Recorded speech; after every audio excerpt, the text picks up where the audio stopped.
కారులో గంజాయి పెట్టి పోలీసులకు పట్టించింది. మాజీ ప్రియుడిని కేసులో ఇరికించేందుకు యువతి కుట్ర. పోలీసుల విచారణలో బయటపడ్డ నిజం. యువతి సహా ఐదుగురు అరెస్ట్.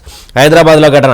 మాజీ ప్రియుడిపై కోపం పెంచుకున్న ఓ యువతి అతని గంజాయి కేసులో ఇరికించేందుకు కుట్ర పన్నింది. మాజీ ప్రియుడు కారులో గంజాయి పెట్టి పోలీసులకు సమాచారం ఇచ్చి అతన్ని పట్టించింది. అయితే పోలీసుల విచారణలో అసలు విషయం బయటపడింది. దీంతో యువతి సహా ఆమెకు సహకరించిన 4 పోలీసులకు అరెస్ట్ చేశారు.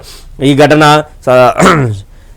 కోదండరామ్ నగర్కి చెందిన కాశగోని ప్రవీణ్ కుమార్ ప్రైవేట్ జాబ్ చేస్తున్నాడు. అంటే ఇక్కడ బ్రేకప్ అనేది ధరించి ఆమె మాజీ ప్రియునిపై కక్ష సాధింపు కోసం 30 కారులో గంజాయి పెట్టి ఆయనను ఇరికించే ప్రయత్నం చేసిందంట. కాకపోతే విచారణ చేపడితే ఈమెతో పాటు 5 మంది అయితే దొరికిరంట.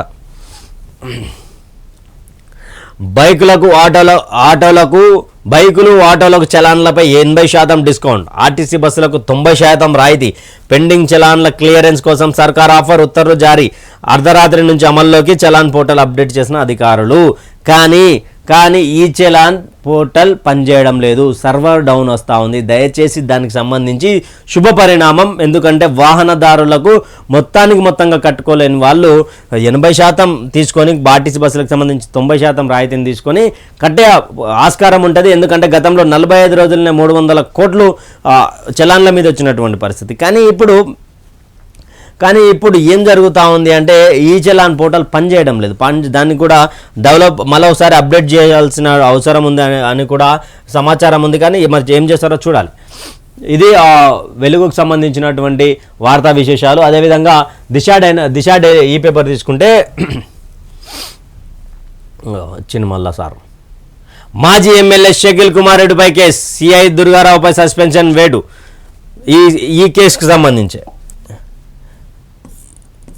ఈయనకు సంబంధించి సిఐ దుర్గారావు ఎవరైతే ఖైరతాబాద్కు సంబంధించినటువంటి నేత ఉన్నాడో సిఐ ఉన్నాడో, ఆయన పంజాగుట్టకు సంబంధించినటువంటి సిఐ ఉన్నాడో, ఆయన దుర్గారావు పైగా సస్పెన్షన్ వెయిట్ చేశారు. ఈయన ఆల్రెడీ దుబాయ్ వెళ్ళిపోయిందంట. సోహెల్ తండ్రి కాడికి అయితే సోహెల్ వెళ్ళిపోయిందంట. సోహెల్ వెళ్ళిపోవడంతో అక్కడ ఏం జరుగుతూ ఉంది, మరి ఆయన పట్టుకొచ్చే ప్రయత్నం అయితే చేస్తూ ఉన్నారు. పట్టుకొచ్చే ప్రయత్నం భాగంగా మరి ఏమైనా చేయబోతా ఉన్నారా, లేకపోతే ఎలా తీసుకురాబోతా ఉన్నారా అనేది కూడా ట్రాఫిక్ బారికేడ్లను ఢీకొట్టింది సోహెలే. కానీ మరొకరిపై కేసు నమోదు చేసిన పంజాగుట్ట పోలీసులు. డీసీపీ విచారణ వాస్తవాలు వెలుగులోకి. పరారీలో నిందితుడు లుకౌట్ నోటీస్ జారీ. పంజాగుట్టకు సంబంధించినటువంటి సిఐ దుర్గారావు సస్పెన్షన్ కూడా జరిగింది. ఒకరు గుద్దితే వాళ్ళ పని మనిషి మీద కేసు చేసే ప్రయత్నము, ఒక డొంక తిరుగుడు కేసు చేసేటువంటి అవకాశం ఉన్నది. కాబట్టి నేరుగా డీసీపీ దిగి విచారణ చేపడితే దాంట్లో నిజాలన్నీ బయటపడ్డాయి. ట్రాఫిక్ చలాన్లపై భారీ డిస్కౌంట్. బైకులు ఆటోలకు 80% రాయితీ. కార్లు లారీలకు 60%, ఆర్టీసీ బస్సులకు 90%. వచ్చే నెల 10వ తేదీ వరకు ఛాన్స్. జీవో జారీ చేసిన ప్రభుత్వం.